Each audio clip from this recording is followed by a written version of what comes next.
1994 সালের 1 ডিসেম্বর ঢাকার কাছেই শফিপুর আনসার একাডেমিতে প্যারেডের জন্য জড়ো হন আনসার সদস্যরা। প্যারেড শুরু হবার আগেই একটি ঘটনা ঘটে। আনসারের এক সদস্য তার ঊর্ধ্বতন এক কর্মকর্তার সঙ্গে কথা কাটাকাটিতে জড়িয়ে পড়েন। অভিযোগ ওঠে, বাক বিতণ্ডের এক পর্যায়ে সেই কর্মকর্তা আনসার সদস্যকে আঘাত করেন। এ সময় তার চিৎকারে অন্য সদস্যরা ছুটে আসেন। মুহূর্তেই বিক্ষুব্ধ হয়ে ওঠেন আনসার সদস্যরা। তাদের বিক্ষোভ পরিণত হয় বিদ্রোহে। দাবি ওঠে 7 দফার। টানা 3 দিন বিদ্রোহ চলার পর চতুর্থ দিনে সরকার বিদ্রোহ দমনের জন্য সচেষ্ট হন। সেনাবাহিনী, বিডিআর এবং পুলিশের সমন্বয়ে যৌথ অভিযান চালানো হয়। এতে বিদ্রোহী 2 জন আনসার সদস্য নিহত এবং আরও 80 জন আহত হন। দৈনিক ইনকিলাবের খবরে জানা যায়, বিদ্রোহ দমনের অভিযানে 3টি হেলিকপ্টার ব্যবহার করা হয়।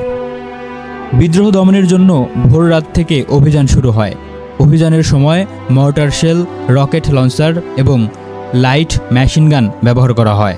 ঢাকার খিলগাঁও এলাকায় আনসারের সদর দপ্তরে বিদ্রোহী প্রায় 700 জন আনসার সদস্যকে দমন করার জন্য তৎকালীন বিডিআর সদর দপ্তর থেকে বিডিআর সদস্যদের পাঠানো হয়।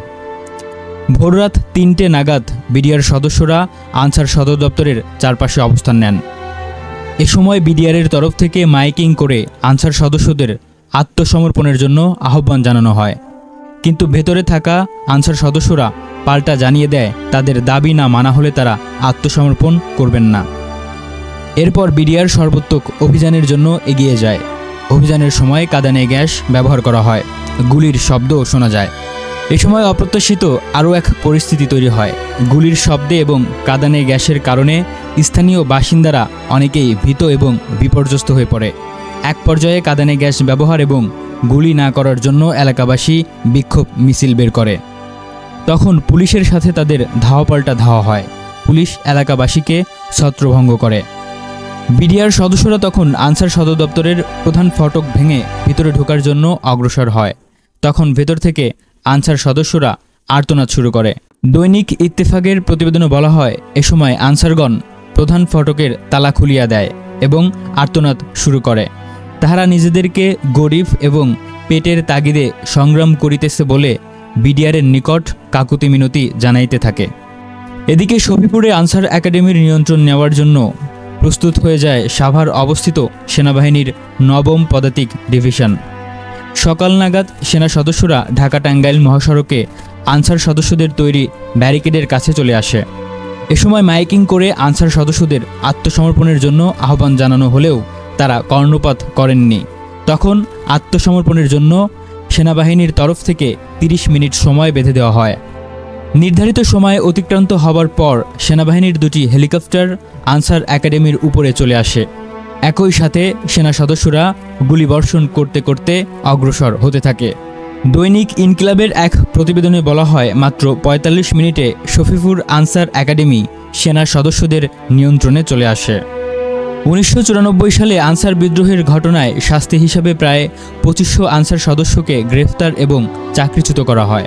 এদের মধ্যে অনেকে নিজেদের নির্দোষ দাবি করে পরবর্তীতে আদালতের শরণাপন্ন হয়েছেন।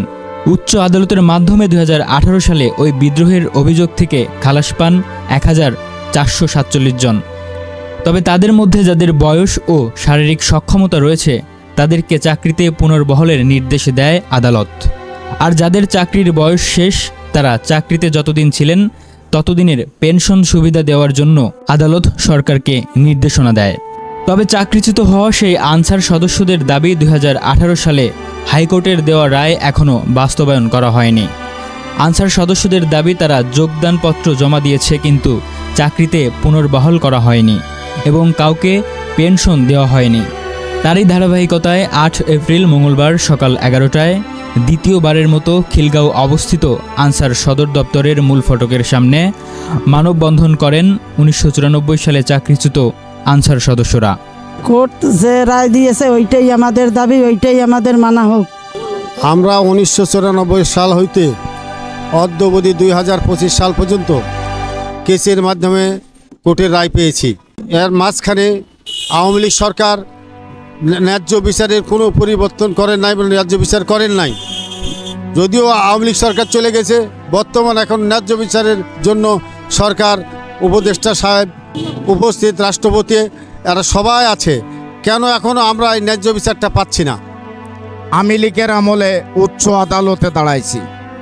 আওয়ামী লীগ সরকার আমাদের বিভিন্ন আশা দিয়েছে, আশা দিয়ে বিভিন্ন পয়সা ব্যয় করাইছে, বিভিন্নভাবে খরচ নিয়েছে, নিয়ে তারা রায় করাইছে।